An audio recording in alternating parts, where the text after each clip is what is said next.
흐르는 물은 썩지 않습니다.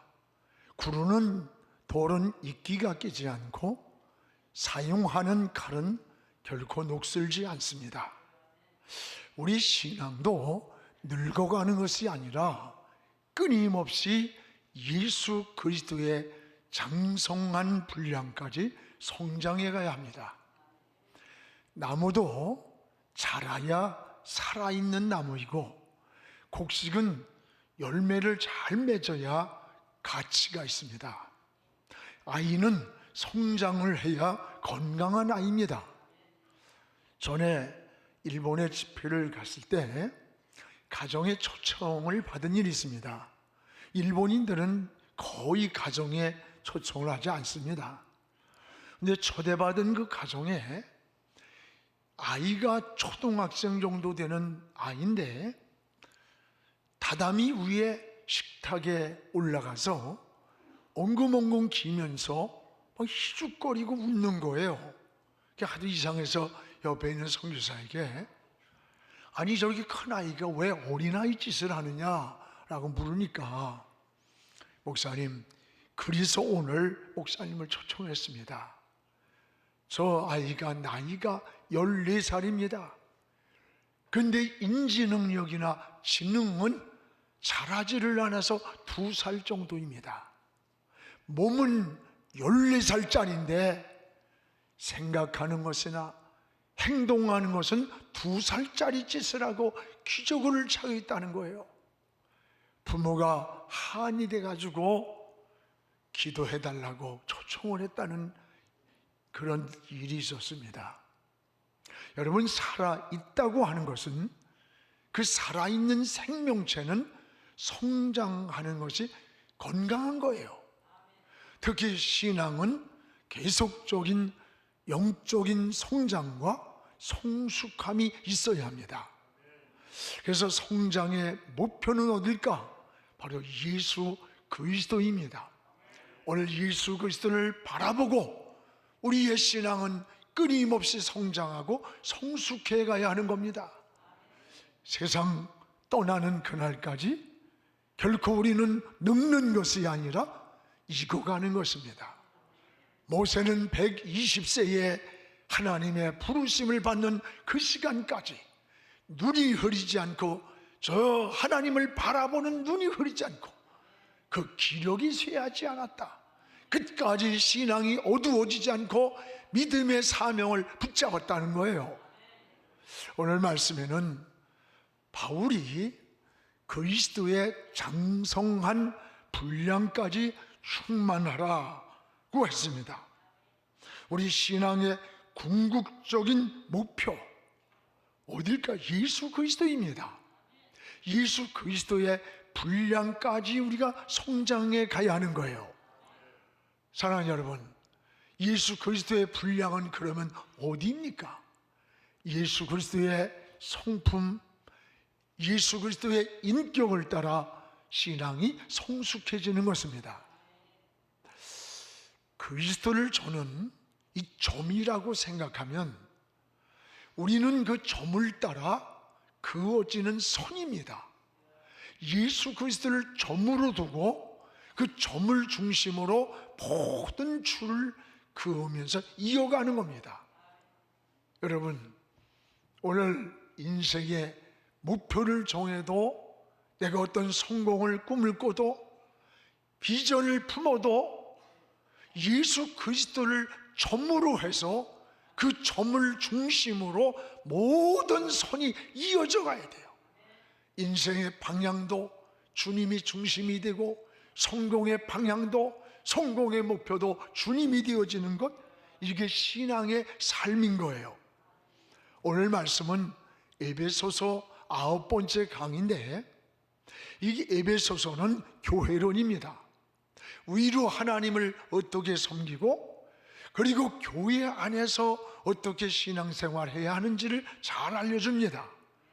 그래서 그리스도의 몸이신 교회 안에서 성도들이 영적으로 또는 환경적으로 직분을 따라 어떻게 은혜로운 삶을 살 수 있는지, 이걸 말씀하고 있습니다.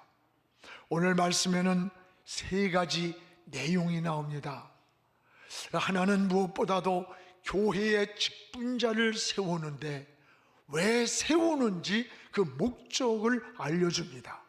오늘 11절에서 12절을 같이 한번 읽겠습니다. 그가 어떤 사람은 사도로, 어떤 사람은 선지자로, 어떤 사람은 복음 전하는 자로, 어떤 사람은 목사와 교사로 삼았으니, 12절에 이는 하나 성도를 온전케 하며, 두 번째 봉사의 일을 하게 하며, 세 번째는 그리스도의 몸을 세우려 함이라 라고 했습니다. 하나님은 사람을 세우십니다. 그리고 그 사람을 통해서 일을 하십니다. 여러분, 똑같은 직분이 아니에요. 각자 다른 직분을 우리에게 주셨습니다. 어떤 이는 사도, 어떤 이는 선지자, 어떤 이는 목사, 복음 전하로 각자 다른 직분을 주셨어요. 왜 직분을 주셨는지, 그 직분을 주신 목적을 오늘 12절에서 세 가지로 소개하는데, 여기 하나는 성도를 온전하게 하라고 우리에게 직분을 주셨다는 겁니다. 다시 말하면 직분은 나 자신을 위해서 주신 게 아니라고 하는 것을 알아야 돼요. 나보다 신앙이 약하고 믿음이 약한 다른 사람을 세워주고 붙잡아주고 일으켜주라고 우리에게 직분을 주셨다고 하는 거예요. 먼저 믿는 우리에게. 그래서 나보다 신앙이 믿음이 약한 사람들을 붙잡아주고 그들을 세워주고 그들을 섬기는 것이 우리 직분의 본분이 되는 겁니다. 우리 여러분, 교회 직분은 사회적으로 무슨 직분이나 어떤 직책이 아니에요. 모두가 약한 성도들, 다른 성도들을 섬기라고 목사로, 장로로, 권사로 세우신 겁니다. 그래서 약한 성도들을 온전케 하라고 하나님이 직분을 주셨음을 늘 잊지 않기를 축복합니다. 또 하나 우리에게 직분을 주신 목적은 봉사의 일을 하라고 세우셨다고 했습니다. 일하라고 주신 게 직분이에요. 그러니까 우리의 직분은 바로 일꾼이 되는 거예요. 여러분, 일꾼은 뭐? 일하는 자예요. 일하라고 준 직분을 가지고 일을 해야 돼. 그런데 일꾼이 되지 아니하고 게으르든지 그러면 그 직분은 가치가 없는 거예요. 우린 달란트 비유에서 달란트를 맡길 때 주인이 떠나면서 한 가지 분명한 제재했습니다. 내가 떠나지만 반드시 결산하러 다시 온다. 그러면서 다섯, 둘, 하나를 맡겼습니다. 다 열심히 했는데 한 달란트를 맡고도 땅에 묻어뒀어요. 이윤을 남기라고 맡겼는데 그 종은 주인이 돌아왔을 때 게으르고 악한 종이라 그랬어요. 그 맡겨진 직책에 게을렀다는 거예요. 그걸 악이라고 그랬어요. 그리고 맡겨진 달란트를 뺏어버렸어요. 오늘 여러분, 좋은 일꾼 되시기를 바랍니다. 오늘 좋은 일꾼은 일하는 자세가 중요한 거예요. 베드로전서 5장 2절에 보면 일하는 자세가 잘 나와 있어요. 우리 같이 읽겠습니다. 너희 중에 있는 하나님의 양무리를 치되 억지로 하지 말고 하나님의 뜻을 따라 자원함으로 하라. 그리고 더러운 이득을 위해서 하지 말고 기꺼이 하라. 두 가지가 나와요. 억지로 하지 말아라. 또 하나는 더러운 이익을 위해서 하나님의 교회에서 일하는 게 아니다. 그런 두 가지를 우리에게 제시하는 거예요. 그렇습니다. 오늘 사랑하는 여러분, 우린 우러나와서 억지로가 아니라 우러나와서 자원함으로 주의 일을 하는 마음의 자세가 중요한 거예요. 제가 어렸을 때에 우리 집에 농사를 짓는데 모내기를 해요. 한 20명 일꾼들이 와서 손으로 모를 심을 때인데 우리 아버지는요, 아니 왜 이렇게 해가 빨리 넘어가? 해가 빨리 넘어간다고 그저 시간에 대해서 아쉬워하는 거예요. 똑같이 일을 하는데 일꾼들은 이놈의 해가 왜 이렇게 길어? 빨리 안 넘어가고 불평하는 거예요. 똑같은 하루 일인데 여러분, 종과 주인의 차이가 이렇게 다른 거예요. 주의 일을 할 때 여러분, 주인의식이 있어야 하는 거예요. 주인의식을 가지면 교회에 와서 일감이 눈에 보여요. 그리고 주의 일이 즐거운 겁니다. 그래서 여러분, 고린도 전서 4장 2절에 하나님의 비밀을 맡은 자들이 일꾼인데 그 일꾼들이 맡은 자들이 하는 일은 충성이다. 믿을 만한 사람, 신뢰할 만한, 맡길 만한 사람이 되는 거라는 거예요. 그리고 계시록 22장 12절에 가서는 일한 대로 내가 반드시 보상해 주겠다는 약속을 합니다. 그리고 여러분, 고린도 전서 15장 58절에 보면 이런 말씀이 나와요. 우리 같이 읽어봅시다. 그러므로 내 사랑하는 형제들아, 견실하며 흔들리지 말아라. 항상 주의 일에 더욱 힘쓰는 자가 되라. 왜? 이는 너희 수고가 주 안에서 헛되지 않은 줄을 알리라. 우리가 주님의 이름으로 주님 안에서 하는 수고와 헌신은 하나님 앞에 서는 날 결코 헛되지 않은 수고라는 거예요. 그렇습니다. 놀라운 사실은 전도 많이 한 사람을 보면 하나님이 그에게 구원받을 사람을 자꾸 붙여주는 걸 보게 돼요. 여러분, 봉사 많이 하는 사람은요, 축복된 봉사의 일감이 눈에 자꾸 보이는 거예요. 기도 많이 하는 사람은요, 기도의 능력을 체험하니까 기도 속에 깊이 들어가서 영권을 갖고 더 기도하게 되는 거예요. 하나님의 일하는 사람 보세요. 하나님은 일하는 사람에게 일할 수 있도록 축복의 일감을 줘요. 또 여러분, 헌신할 수 있도록 축복해 주는 겁니다. 그래서 오늘 주 안에서의 너희 수고는 결코 헛되지 않다라고 했어요. 또 하나 직분을 주신 목적이 뭐냐? 그리스도의 몸을 세우려 하심이라. 여러분, 교회는 그리스도의 몸입니다. 그 몸에 우리는 붙어있는 지체와 같은 거예요. 우리 몸에서 어딘가 덜 중요하고 더 중요한 것이 없는 거예요.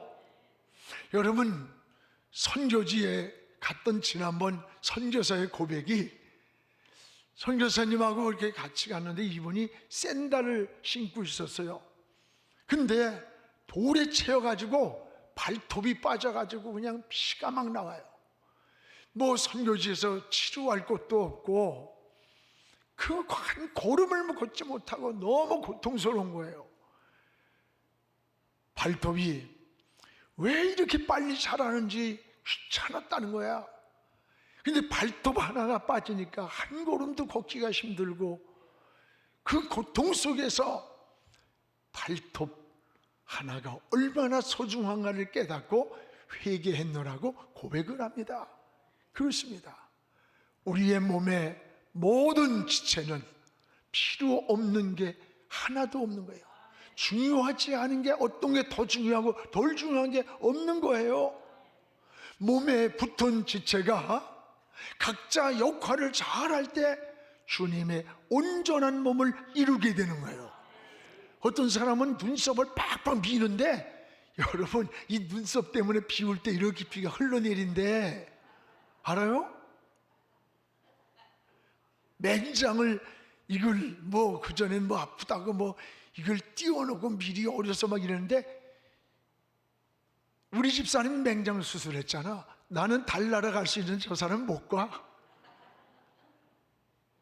하나님이 주신 우리 몸에 어떤 것도, 코털 여러분 왜 이렇게만 나가 맨날 뽑지만 이 코털이 먼지를 다 걸러준대요.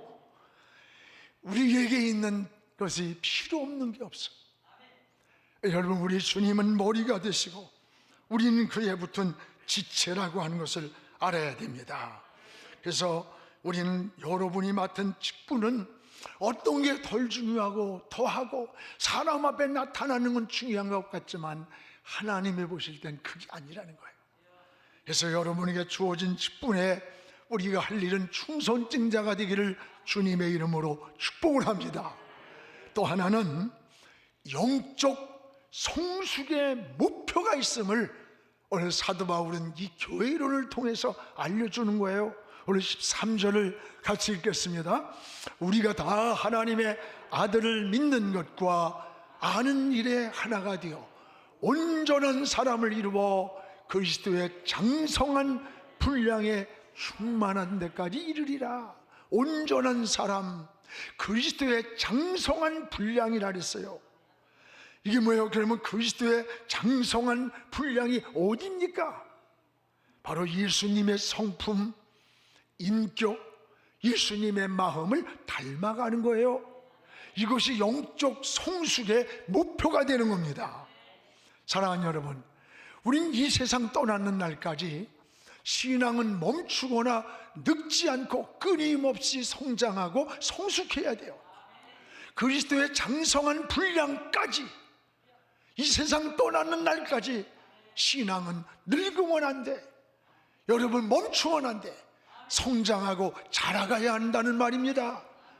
신앙생활에 10년 했어요. 20년, 30년 됐는데 성숙하지를 못해.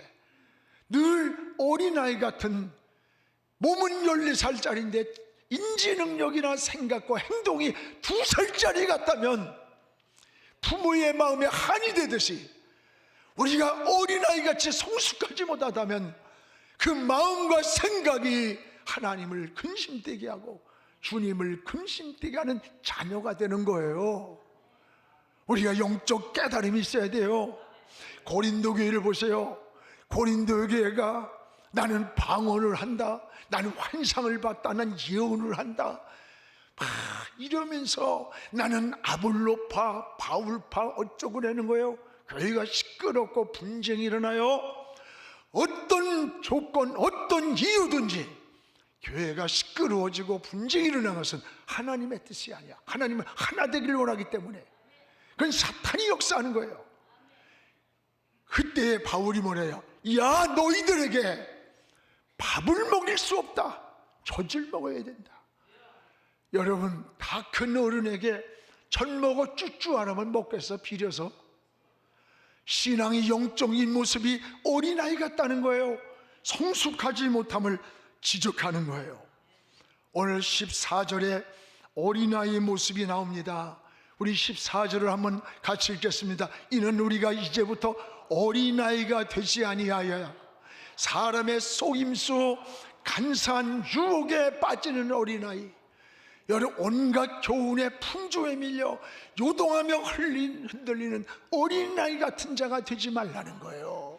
그렇습니다. 여러분, 어린아이는 쉽게 속고 유혹에 빠져 넘어지는 거예요. 여기에서 속임수, 유혹이란 말이 뭐예요? 쉽게 속는 거, 넘어지는 걸 말하는 거예요. 지난번에 유해를 당했다가 정말 극적으로 그 아이가 살았어요.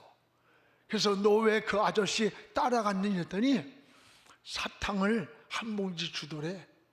좋은, 지가 좋아하는. 그리고요 10,000원짜리를 주더래. 그래서 따라가서 유괴를 당한 거예요. 이게 어린아이인 거예요. 어린아이. 오늘 어린아이는 이기적이고 자기점 중심이야. 왜? 어린아이기 때문에. 신앙도 어리면 이와 같다는 거예요. 이게 여러분 고린도 교회의 모습을 보여주는 거예요. 오늘 바울이 에베소 성도들에게 성숙한 신앙, 영적으로 성숙하고 신앙이 성숙하고 질서 있게, 우리가 하나님을 수직적이라면 수평적인 관계를 잘 맺고 성숙하기 위해 말씀, 기도, 섬김의 삶을 잘 가야 된다는 거예요. 이제부터 어린아이 같은 것을 벗어버리고 이제 어른스러운 성숙한 신앙으로 하나님을 섬기고 신앙을 섬기라는 권면입니다. 오늘 여러분, 이 권면이 저와 여러분을 향한 하나님의 권면이 되기를 주님의 이름으로 축복을 합니다. 또 하나, 교회는 그 머리가 누구냐? 그리스도라고 하는 거예요. 그래서 15절에 보면 교회의 모든 중심은 예수 그리스도가 되셔야 한다는 겁니다. 맞습니다. 오늘 15절을 우리 같이 읽겠습니다. 오직 사랑 안에서 참된 것을 하여 범사에 그에게까지 잘할지라. 그는 누구냐? 머리다. 그가 누구냐? 그리스도라. 이 교회의 머리가 누구냐? 예수 그리스도가 되는 겁니다. 여러분, 그래서 우리는 주님을 교회의 머리라고 하고 모든 중심은 그리스도가 되신다고 하는 말씀이에요. 머리로부터 인지 능력을 전달받는 거예요. 모든 지체가 움직이고 행동하는 거예요. 이 머리로부터 전달 기능이 마비되면 그때부터 지체는 불구가 되는 거예요. 사랑하는 여러분, 우리의 신앙을 다시 한번 돌아보시기 바랍니다. 우리의 신앙이요, 성숙한 신앙은 여러분 그리스도의 머리로부터 우리가 전달을 받고 모든 지체가 움직이는 것처럼 신앙도 마찬가지입니다. 성숙한 신앙은 그리스도를 중심에 움직이는 거예요. 그래서 이스라엘 백성을 보세요. 광야 지나갈 때에 항상 그 언약궤를 중심에 움직입니다. 언약궤 안에 뭐가 있어요? 아론의 쌍난 지팡이 생명이 있고, 만나 광야에서 양식이 있었고, 십계명이 들어서 갈 길과 사는 방법이 들었어요. 이 언약궤는 하나님의 임재예요. 이 언약궤를 중심에서 그들이 40년을 가는 거예요. 12지파가 3지파씩 동서남북에서 진을 치고 이 언약궤 위에서는 불기둥 구름기둥이 떠올라요. 그리고 이 구름기둥 불기둥이 움직이면 같이 움직이는 거예요. 행군을 하고 멈추면 하루 이틀이고 머뭇쳐 있는 거예요. 하나님이 가라 하면 가고 서라면 서는 거예요. 근데 놀라운 사실은 40년 동안 광야에서 걸어가는 동안 먹을 것, 입을 것, 마실 것 걱정 안 했어요. 하나님이 다 광야에 예비해 놓았던 거예요. 여러분, 이 광야길이 뭡니까? 오늘 저와 여러분이 걸어가는 인생의 행동거예요. 우리의 걸어가는 노정기에도 4,000년 전에가 아니에요. 오늘 지금 이 현장에서 저와 여러분을 위해서 하나님은 예비하고 있다는 거예요. 준비해 놓고 있음을 감사하시기 바랍니다. 우리는 어떻게 살아요? 주님이 머리가 되시고 여러분 그의 지시를 따르고 인도를 따를 때 하나님은 우리의 갈 길을 책임져 준다는 것을 감사하시기를 축복합니다. 또 하나, 우리 그리스도인은 어떻게 사는 겁니까? 오늘 여기 16절에 서로 지체의식을 가지고 살아야 되는 거예요. 지체의식입니다. 우리 16절을 한번 같이 읽어보겠습니다. 그에게 온몸이 각 마디를 통하여 도움을 받음으로 연결이 되고 결합이 되어 각 지체의 분량대로 역사하고 온 몸을 자라게 하여 그 사랑 안에서 스스로 세운다. 온 몸이 각 마디를 통해 연합이 연결이 되고 결합이 되고 또 하나가 된다는 거예요. 지체입니다. 우리는 주님의 몸에 붙은 지체입니다. 여러분, 서로 세워가야 되는 거예요. 그 중심은 머리가 되시는 예수 그리스도를 삼아야 돼. 생각을 해도 주님을 먼저 생각, 말을 해도 행동을 해도 중심에 주님이 생각이 되고, 그래서 주님 몸에 붙은 지체이기 때문에 그렇습니다. 여러분, 식사를 할 때 눈은 보기만 해요. 코는 냄새만 맡아. 손은 음식을 집어서 운반을 하는 거야. 야, 우리는 먹지도 못하고 이게 뭐 이런 일만 해 불평하고. 멈춰보세요. 온몸에 눈이 어두워지고 손이 힘을 잃고 주저앉는 거예요. 이게 여러분 남의 일을 하는 게 아니에요. 이렇게 하는 동안 지체의 역할이 온몸을 건강하게 만드는 거예요. 그렇습니다. 여러분, 이걸 연합된 지체의식이라고 그래요. 가정에서도 마찬가지예요. 여러분, 가족끼리 지체의식을 이걸 깨달아야 돼. 어떤 데는 어느 분이 그래요. 목사님, 나는요 뼈 빠지게 일을 하고 돈 벌어주는 기계야, 기계. 그래서 화를 막 내면서 이야기를 해. 그래서 내가 기계요, 기계. 그 돈 벌어다 주는 기계 역할을 당신이 잘하기 때문에 가정이 움직이고 있고 자녀가 자라고 있고 가정 안에 생명의 역할을 하고 있는 거예요. 또 여자들도 그래. 목사님, 내 꿈은요 환상적인 꿈이 있었는데 세상에 시집 와보니까 밤낮 식구들 지치락거리하고 밥이나 하는 밥순이나 되고, 아니 이러고 내가 시집 왔나? 내 행복은 어디 있는 거니? 어리석은 소리 말아요. 여러분, 그게 바로 자기 행복이고 그 아내의 역할이 가정의 행복을 지금 이루고 있다는 것을 기억해야 되는 겁니다. 이 가족끼리 지체의식이에요. 성도들끼리도 서로 지체의식이 있는 거예요. 주방에 가보세요. 서로 지체의식을 가지고 또 식당에서 권사님들이, 집사님들이 음식을 만들고, 우리도 식사 봉사팀들이요 몇십 명이 막 수백 명을 갖다 모이는 식사들에게 밥을 퍼주는 밥포팀이 있고, 이게 바로 여러분 교회의 공동체를 이루고 있는 거예요. 이게 여러분 지체의식인 겁니다. 사랑하는 우리 성도 여러분, 각자의 주신 직분을 일하라고 주신 거예요. 오늘 좋은 일꾼 되시기를 바랍니다. 우리 주님 반드시 다시 오십니다. 결산의 그날에 여러분의 수고와 헌신 우리 주님이 다 기억하시고 일한 대로 갚아주신다고 했어요. 여러분, 주 안에서의 수고가 결코 헛되지 않다고 했습니다. 우리의 신앙은 늙어가는 것이 아니라 끊임없이 장성한 분량까지 성숙해 가야 합니다. 사랑하는 여러분이요, 서로 지체의식을 갖고 서로 붙잡아 주십시오.